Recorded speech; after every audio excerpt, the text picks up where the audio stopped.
siya gumagastos. Narawit siya sa arak, kaskay din sa pulutan.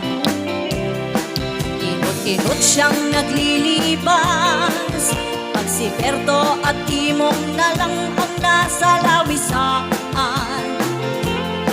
At doon sa tenga ng kalsada, bumangking siya at naglalaaw.